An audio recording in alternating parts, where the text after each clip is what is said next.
Do consider the way that you stop conducting in rehearsal and get ready to address the ensemble.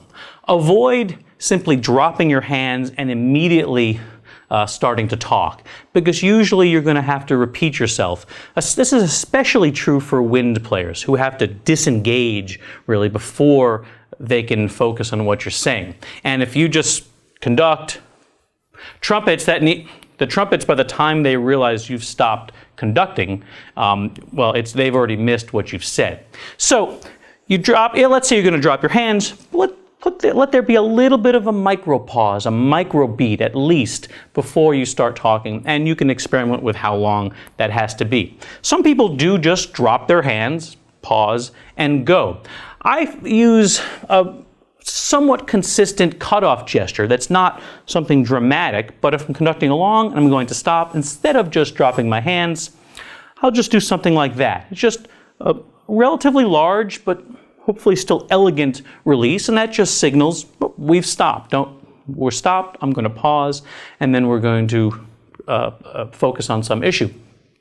Other ways, other people will sometimes conduct and give one of these as they stop conducting, stop, or a two-hand version as they go down, or just drop your hands. As long as it's a consistent and clear gesture and you put that micro pause in there, you should be okay. We can also apply some strategies before we start conducting to help when we do stop. For example, if you're going to start at letter A and you know you're not going to go past letter D, it can be useful to give the ensemble a heads up. Don't keep that sort of thing secret if you already know you're going to stop at letter D.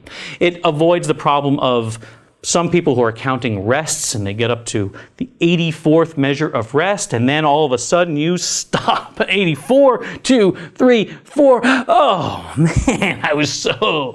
Or if you're playing and you're really excited about what happens at letter D and then all of a sudden, and we don't get to it. If you give them the heads up, you're not going to get past that and up front, then you alleviate that sort of disappointment.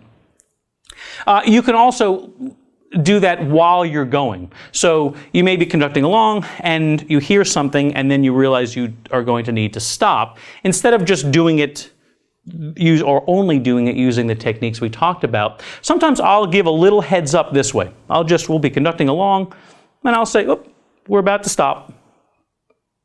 And then I release. So it's just a little heads up, right? Don't get too, if you're counting rests, okay, I'm not going to worry. If you're about to come in or are playing and are excited about, no, we're going to stop at a musically appropriate place.